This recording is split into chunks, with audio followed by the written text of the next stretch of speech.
Evangelist Joshua from Nigeria. Pastor Biddins, I have been following your teachings and they are wow, a real big blessing to me. But Pastor, please, can you explain this to me? I have seen a lot of pastors, even those I've come in contact with. The kind of pride in them is mind-blowing. Please, Pastor, can you please throw more light on this? I want to ask, is this consistent with their calling, or are they acting out of God's will? Your question seems rather somehow, but let's don't ignore this. Let me explain something to you, Evangelist Joshua. You see, pride is the hardest enemy to see. I want to explain the nature of pride to you.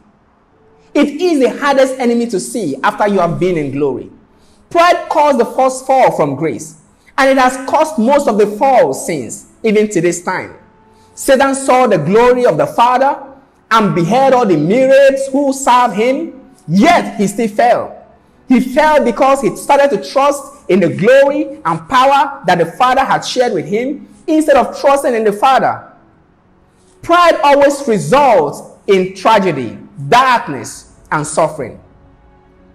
Adonijah boasted that his father King David did not discipline him. Solomon complains that he could not get away with anything without his father's discipline. Although Solomon thought that he was not being treated fairly, David was not being unfair. He knew that Solomon was called to be a king. Those who receive the most discipline are those who are called to walk in greater authority. Run the race that is set before you, and the prize will be greater than you ever know, than you ever understand at this time. You know the discipline that it takes to prepare for this race. Now, discipline yourself for righteousness. He has called all to run, but few run as to win. Discipline yourself to win. The humble cannot be embarrassed.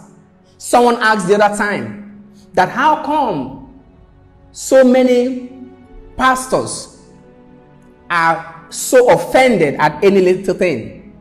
You see, the humble cannot be embarrassed. When you start to feel embarrassed, it is because you are beginning to move in pride. Let every embarrassment you receive for his sake be a triumphant joy in the Holy Ghost. Never let embarrassment control your actions. If it does, you will fall even further.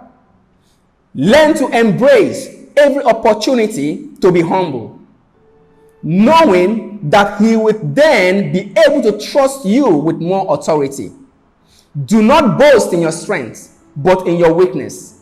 If you will openly talk about your failures in order to help others, he will be able more openly display your victories. For everyone who exalts himself shall be humbled,